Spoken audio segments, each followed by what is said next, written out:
Insight with Iva and Siobhan.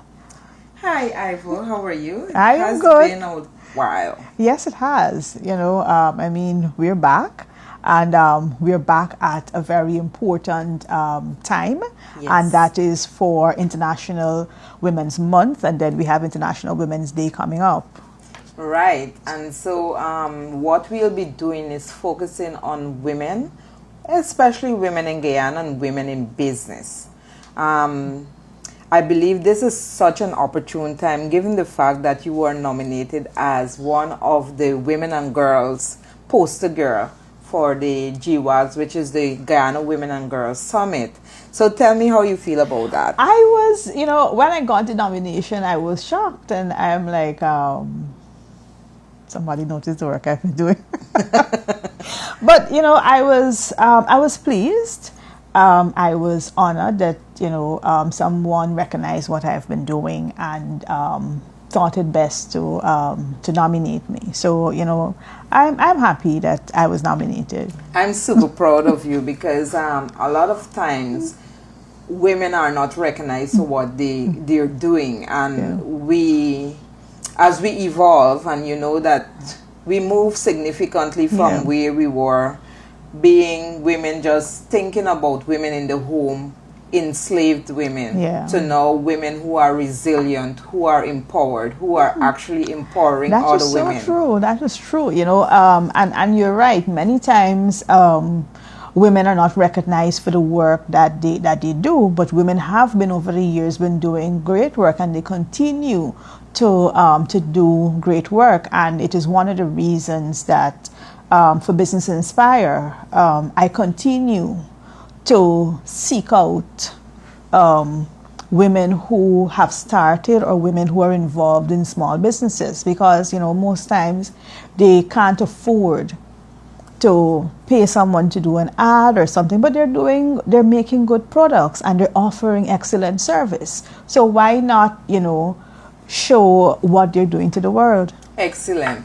And so what we'll be doing during this month, we'll be focusing on women, and we will also feature a woman in business who is doing beautiful work, extraordinary work, phenomenal work that you do not know. That is true. And when we had the discussion about what we were going to do, and I was happy when we said that for every month we are going to be looking at a specific topic. Correct. And then we are going to be focusing on the women in these areas.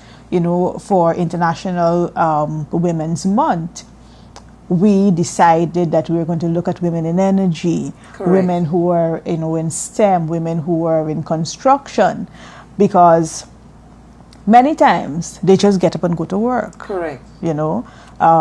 We see them doing stuff. Sometimes we don't even know what Correct. they're doing, but we see them leave in the morning and then they come back in the afternoon.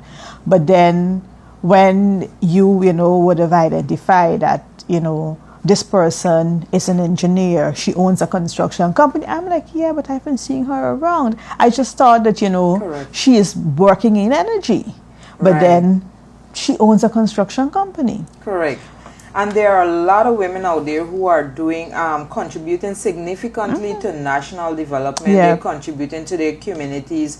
They're contributing to the home. And Iva and I, we were talking about women who are not recognized, that are actually doing a lot of work in the home.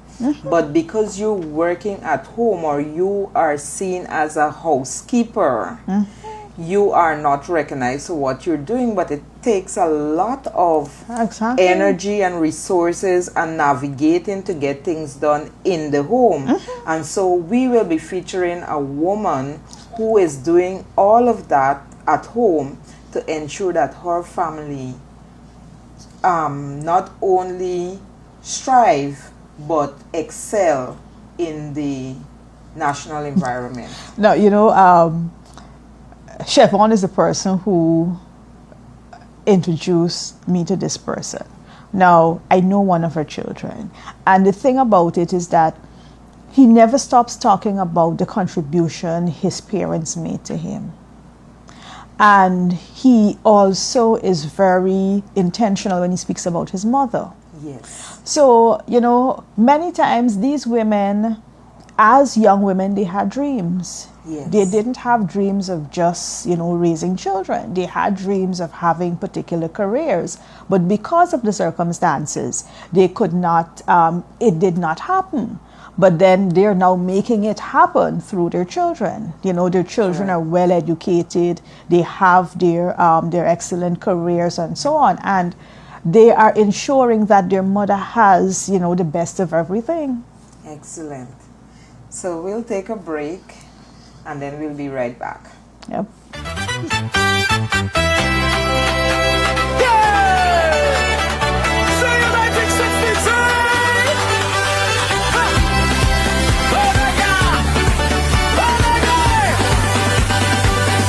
For 62 years, we stood together strong. Through trials and triumphs, we carried on. Built on trust with unity, our guide. Serving our people with hope and pride. From humble beginnings, a vision so true. Coloring lives in all that we do. Celebrating 62. Together as one GPS XCCU. Our future begun. Through faith and service, our journey shines through. Hey! Celebrating 62. GPS CCU. GPS CCU. Our future begun. Through faith and service, our journey shines through. Celebrating 62. And welcome back to Insight with Ivor and Siobhan. So the theme for this year's International Women's Day, the UN theme, is Rights, Justice, Action for All Women and Girls. And then we have the global campaign theme Correct. of Give to Gain. And both of these themes, are important. Correct. One, we have lots of women and girls around the world who their rights are being trampled on. Some of them are living in countries where their rights have basically been taken away. Correct.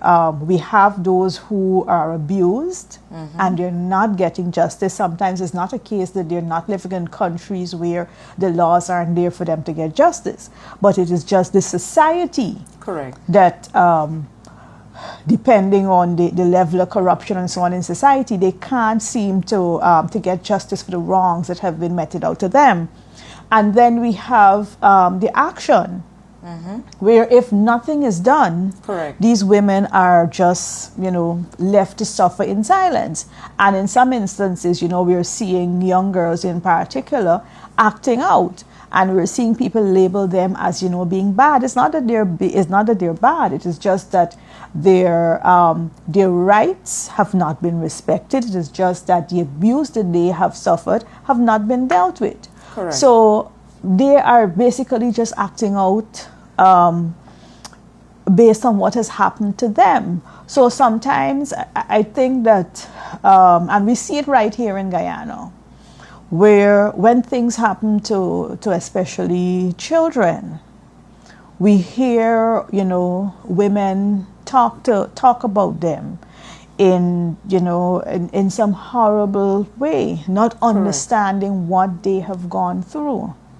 So I think that this is an opportunity for us to, sometimes take a step back and try to understand what this child has gone through and how we can help this child. Or if it is a woman, see, what it is that would have caused her to do what she did and how it is as a society we can help, because we each have a role to play in improving the lives of the women and girls around us. Excellent. And to add to what you just said, Ivor, I believe the important thing is for much of us in society to try to understand these origins, these root cause, and try to dismantle them.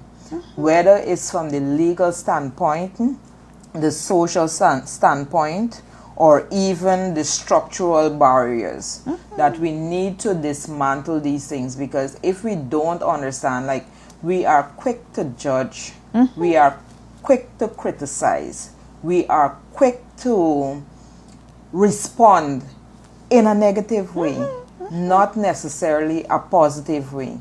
So as a society, we have to look at all of the structures, all of the laws, legal and regulatory framework that applies to women and girls, and how we deal with them to be able to make them seen, make them safe, and support them. And that's the tag team that came from GWAGS. Yeah. So how do we make our women and girls seen, make them feel safe, make them feel supported?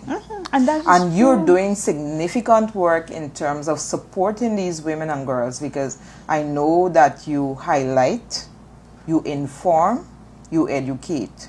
And these are things we need to keep doing consistently if we're looking at gender equality, gender fairness. That's something. Equality is okay, but fairness, because we still have to work with the men. We still have to work with the boys. I have a son, and what I've seen, this is a crucial time for boys in society, because the girls are moving forward. But how do we get the boys to become more educated, become more responsible, become more responsive? We have to work with them, and so gender fairness. Yeah, there was a period when in certain societies, it is the boys who went to school. Yes. The girls were prepared. When you get to a certain age, you get married and you move into the home of your husband. Right. And she is now expected to continue that. If she has a son, he is prepared Correct. to go to school, while she has to nurture her daughters to become homemakers. And you have to be appreciative of fathers and of mothers who said, no, we are going to treat them as both. equals. Exactly. So you will both go to school. Now, somewhere along the line, we have where boys aren't necessarily, they're going to school, but they're not going to school in the numbers as the girls are going to Correct. school. We're seeing lots of teenage boys on the streets while the girls are at school. The girls are at university. It is not a case that boys are not going to university, or they don't want to go to university, but the support system is not there. So we can't just talk about support for girls without talking about support for boys. Excellent. And the same thing also goes for if we're going to be dealing with cases of abuse and so on. We can't talk about ending abuse for girls and not dealing with the abuse for boys, because many of the instances of abuse we are experiencing in society with boys or men abusing girls is based on what they see. So they could only act out on what they see. So when we talk about rights, and people consistently look at it from a moral perspective, what's right and what is wrong, I believe we need to move beyond that. It's deeper than that. Like you rightfully said, how do we look at it from a gender basis, whereby boys are propelled as well as girls? And then we look at justice. So many things are happening in justice to women, especially women who are now, domestic violence is on a significant rise. Yeah. We can't run away from that. But then there's also the flip side, like the recent story where the two men killed themselves. We make it a joke. So we say, well, they did it for this particular thing. They did it for pato. Yeah. So, but you don't know what a man is feeling to become macho, to present himself in a macho way that I'm the boss. So if your guy come home and say, listen, this person have to leave the home, how do you intersect that and stand up for what is right? I see a moral issue, and I also see issue regarding respect and civility. Yeah. And so, how do we teach our women and girls to have moral standing within society, to support men within society, men and boys? And so, these are deeper issues that we as civil society have to tackle in a way that all the necessary and relevant stakeholders come together and deal with it from the root cause to be able to allow for justice and action. Yeah, it is as if, I don't know, like it was like a week where we couldn't breathe because you had the teenage girls. Oh, yes. And then you had this teenage girl, you had the 46-year-old woman, and then you had these two young men. And it really speaks to a breakdown in society. I was hurt, I was angry when I read the story, and I had to do the story of the teenage girls. And, people are saying all sorts of things. But at the end of the day, the law says that at no point can they give permission to engage in the activities that they were engaging in. Correct. So there is no justification. Nobody could come and justify it. On that level alone, it can't be justified. But I want to point us to a deeper issue, which is a bread and butter issue. If I do not have anything to eat, and I need to eat, is likely not to say it's right. And when I was doing a set of research on these sort of social issue relating to girls,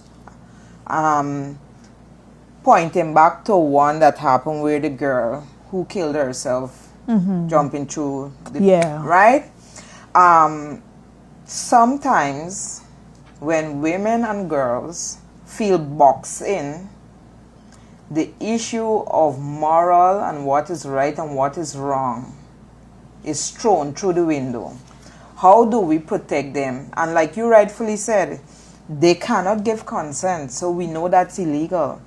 So we have a component of it which we have to deal with the law.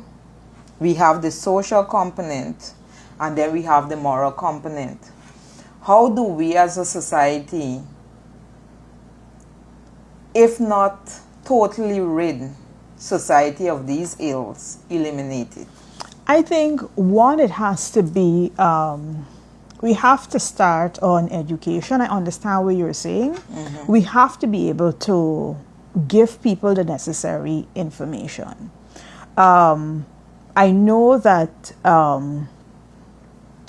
with poverty, lots of things happen. Correct. But then we have to find ways to address these issues of poverty and so on.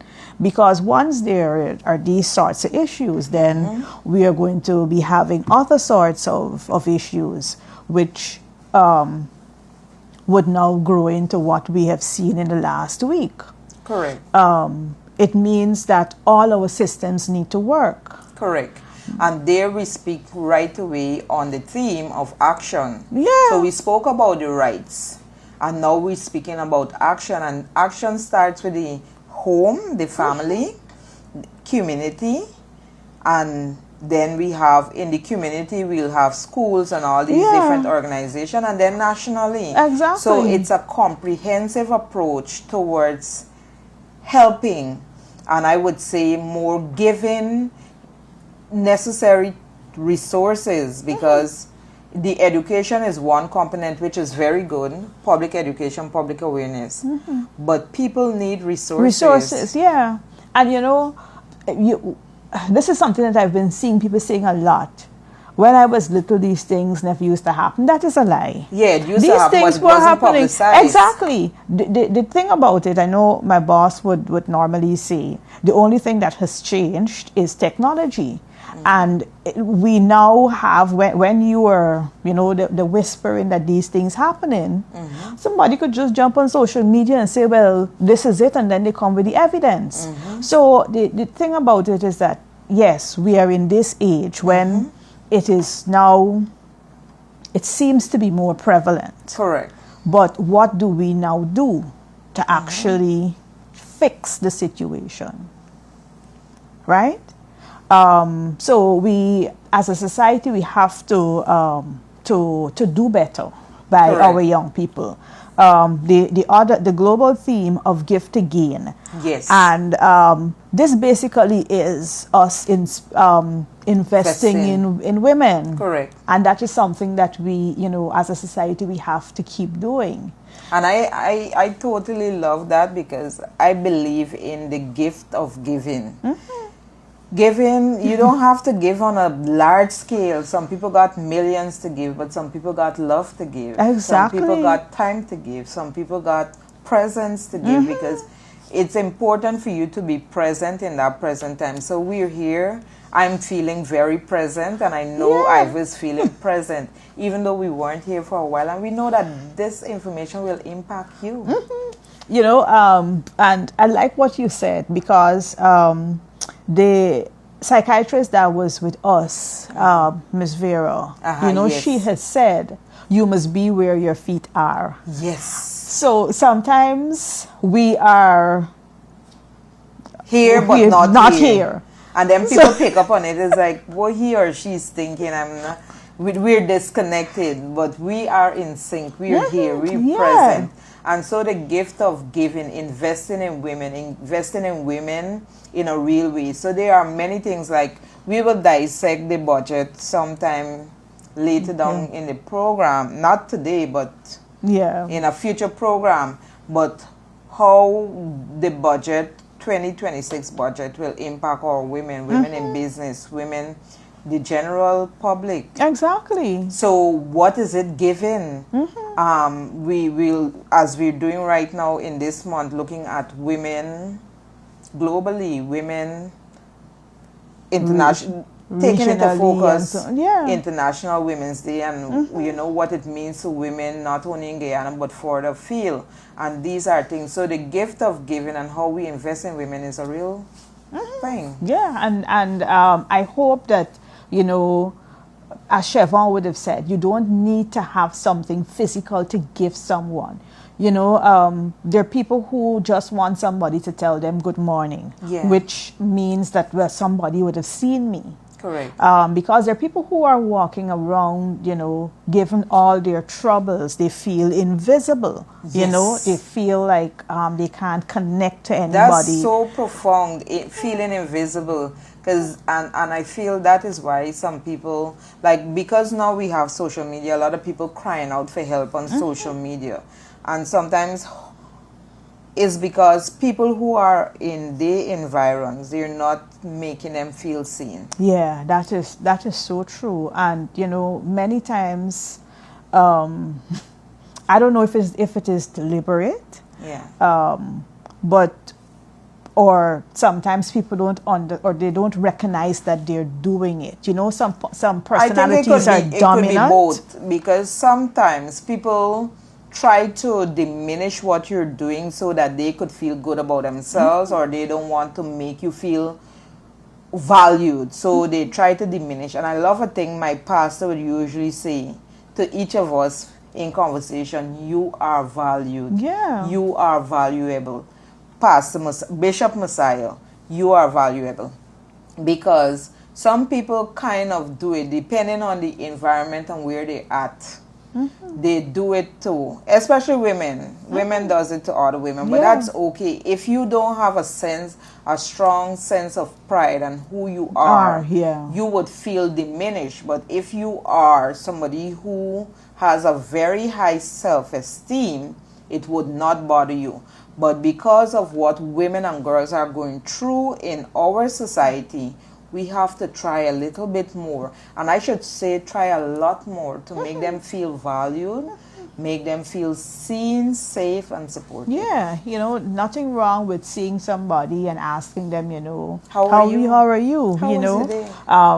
you look very nice. Yeah. Things like that. Engage them Compliment. in exactly compliment them and engage them in small conversations, so that they get to talk to somebody. Yeah. I mean, there are days, I'm sure there are people who would go through the entire day and not speak to somebody else. And that's crazy because every day you should wake up with intention to make an impact, to do something beautiful for yourself, to make yourself feel good, and to be able to count your blessings. So at the end of the day, I'm grateful for X, Y, and Z. Exactly. And I'm also grateful for the fact that I was able to speak or help somebody.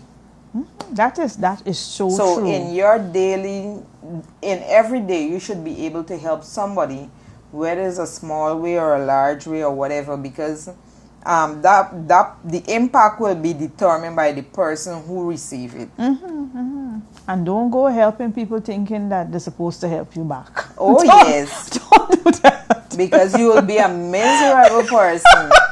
Because it's whole day you sitting down waiting for Tom or Jones or Shanae to come and I gave this person 100,000, she's gonna bring back 2. No, because the blessings come from unlikely sources. Yes, that is so true.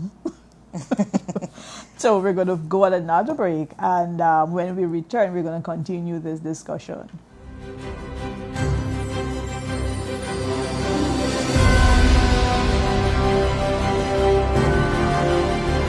As Guyana celebrates its Diamond Jubilee this year, your credit union celebrates 62 years of existence. It is no small token that the word cooperatives form part of our national name. Your credit union is perhaps the largest and most vibrant cooperative in this country.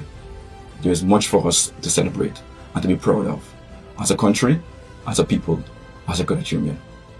As part of the series of activities that we engaged this year to celebrate our 62nd year was a church service. The pastor of that service would have mentioned that the credit union exists to serve its members abundantly. Truer words have never been spoken. Our existence here is to serve you richly and abundantly, and we take pride and pleasure in that. Once again, happy anniversary from all of us here at the GPS CCU.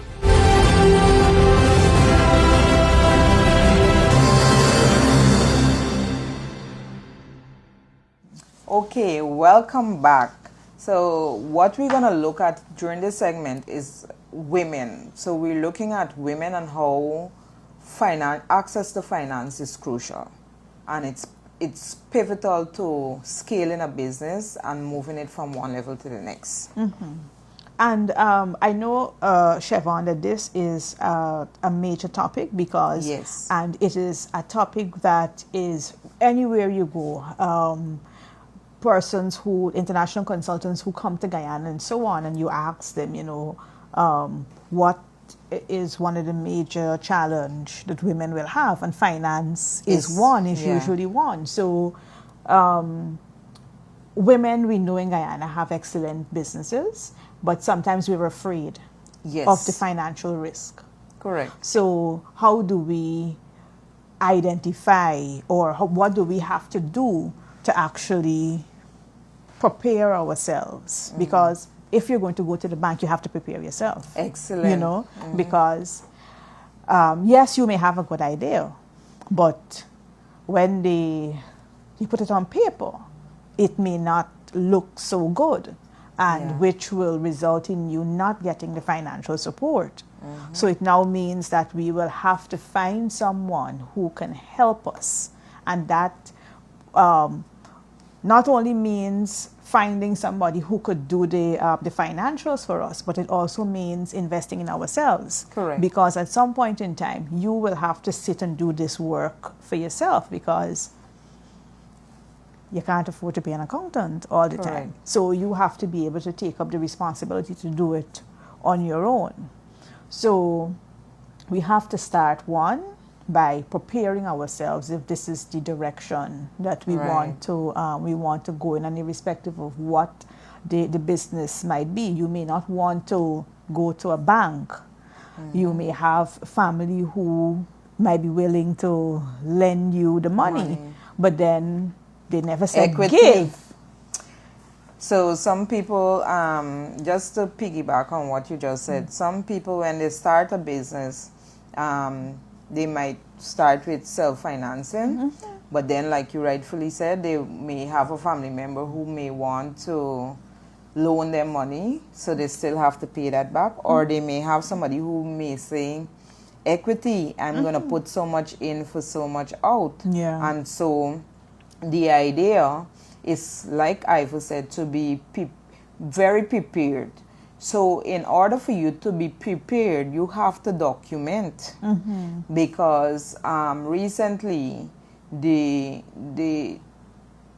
sentiments expressed in the public domain is that there's not a case of women cannot access finance, but they are not prepared, because like you rightfully said, when you go to the bank will ask for a certain documentation, like for example your annual statement, your financial statement, your cash flow, and your balance sheet, because those three things will tell the bank if they could trust you, if they could lend you money, because the bank will only lend you if you satisfy them that you can repay, right?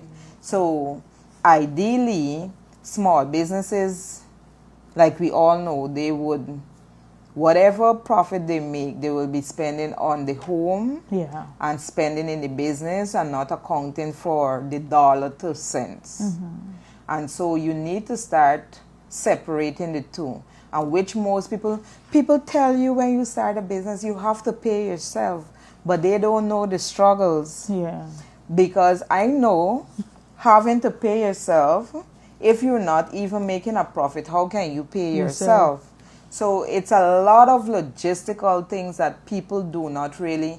People who are in business, who are teaching business and are coaching you, they don't tell you everything. But as a business person, and as you progress in business, you see all the nuances associated. So the idea is to start documenting first. And once you could document and put, budgeting is so key. Because if you're able to budget and write down everything and keep your receipts and put them in place, that's the road to being able to access finance. Yeah. So is documenting everything, is also going out there, seeing what are the opportunities that are available, getting into ventures that sometimes don't necessarily are not capital intensive, where you don't have to find a whole set of money. I've been watching a lot of these shows recently on YouTube, and you see, and it also is coming out with women that we interview in Guyana. They started their businesses out of kitchen gardens. Right. Right? This is a place that they own. Right? People will tell you, you don't necessarily have to go and buy seeds, but you cook every day. You use pepper every day, and you get seeds. For those who eat belange, you get seeds. I love belange. I don't eat it. I can't even stand the scent. You get the seeds out of it. You can plant. You get a pawpaw. You can plant the seed, and from there, a business can be started. So it is not, you're not going and looking for a place to rent. Eventually, you're going to have to find a place if you want to expand this operation. But guess what? You can start now, right? People are always looking for food. People can start businesses out of their homes. But if you're going to be starting a food business out of your home, it means that you have to go a little bit further. Yeah. You have to ensure that you are certified by your public health department. So you can't just get up a day and decide that I'm going to be cooking food and sell. You know, you're giving food to the public. If something You have happens, to get a food handler and- yes. certificate. A lot of people are actually doing these things without food handling certificate, and that's an impediment because you're supposed to ensure you get a food handler certificate. Also, the authority is supposed to come and do an inspection. Correct. Yeah. I don't know how robust that is right now, but yes, if you're thinking about doing anything with food so that the public could consume it, you need to get a food handling certificate, Yeah. and that's just a sidebar. No, it's not a sidebar. It is it's very necessary because you have to know everything about the business you want to, or you should know everything about the business you Correct. want to get into. So you learn, and you can also learn as you go along. Correct. Also, but you have to be able to be willing to learn about what it is you're doing, what it is you want to do. I know that sometimes people are going to say, "Oh, you wait another year," but we're Yeah. getting older. The time is now. Exactly. If you have an idea, I would tell to anybody, you have an idea, don't listen to the naysayers. Even if it's your passion, because people tell you all sort of things, but once you know that you believe in yourself and you could do it, you do it. Don't wait till tomorrow. Just do it. Just do it. Exactly. Nike sign, just do it. Yeah. Just do it. Yeah. And something else I wanted to say regarding what you would have said, just to piggyback on it. You know, some people who are doing the kitchen gardens and the stuff at home, they think that because these are my resources, I'm not utilizing any, or I don't have an overhead. They got water and light. And internet, Exactly, because you have Yes. to advertise the things you're selling. So you do have a overhead, but you're not necessarily, renting land from Correct. anybody, or you're not a tenant anywhere where the landlord will come and tell you, well, we got to increase the rent because you put a tree in the yard or something. So find ways in which you can make money using what you have, but you also have to be financially prudent. Correct. Right? You also have to be responsible when it comes to when you sell the produce. You have to be able to invest back into the business, right? You also have to, because the water bill now becomes a Right. business, And something then, that has to be paid out of the business. because we're talking about finances, when you are doing the fleshing out of the business, it's important for you to, even though you may not be paying for, like you rightfully said, water and No, you're paying electricity, for water. because you're operating in your home and you know that you're paying for it as a home, a household, you still budget for it. Yes. So that will allow you to see the gravity of what you're doing and what it is, the cost of production. Exactly. So, like for example, even if you have your own land that you're farming on, think about it if you were leasing it and how much it will cost to lease. So you put on that amount there. You put on how much for the little seeds you bought. Even if you bought a blangy and you're going to utilize that, how much. So that way you're able to get an idea of your cost of production. And then what they have to also remember, if you were paying $2,000 water bill, your water bill may jump to $5,000. Correct. Because you have to water in the morning, you have to water in the afternoon. There are some plants that use a lot of water. Correct. So the $2,000 was for you and the 3 people in your house. No, but it's then now is you on the farm. you and the exactly. You the So 3 there's people on the an farm. farm exactly. So it's an additional $3,000. So you have to be able to see, where the increase is going to happen. Correct. And then ensure that when you are setting your prices, it caters for all of this. You know, you used to turn off your lights outside, but you have to keep your lights on, because you don't want when you go to sleep, you wake up, all the belanje gone, everything, somebody just walk and, you know, thief out everything. So you have to now consider the security and all of these different Correct. things. So yes, the overhead might not be high, but you still have additional expenses. And in addition to that, it will help you to, coming back to access to finance. Once you start documenting and you keep your receipts and all of that, you are building up a portfolio that will allow you to go into the bank. Yes, that is true.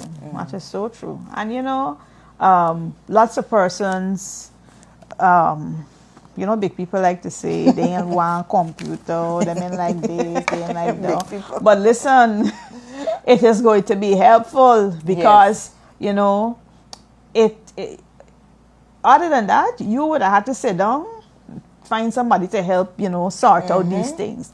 But you have a computer at home where you can sort it out quickly, or you have grandchildren, you have children at home, put them to work. And one of the topics that, you know, we will be discussing later on is how people get their children interested in their business. Oh, yeah. And, you know, that is something. That's a pertinent one. Yeah. Because you pass at lots of, you know, homes where people got businesses, the children on the road playing. Yeah. And they're not helping out in the shop. They ain't doing anything because the parents can't figure out how I could use them in this business. But with the same technology that they're playing on the phone whole day, they're doing this, they're doing that. Yeah, you put get them to work. Yeah. Exactly. Let them contribute to the business using the same phone and the tablets that you bought for them. So we're going to discuss that and show you ways. That is a topic that we're going to be discussing next month. But you're going to see how you can incorporate your children into your business. So it is not a first generation business that ends with you, but it's the business that can continue. Excellent. So there you have it. From us at Insight. I know that we are thrilled to be back. Yes. And, well, you're going to see us next week with Dr. Mohammed. Correct. Dr. Paloma Mohammed.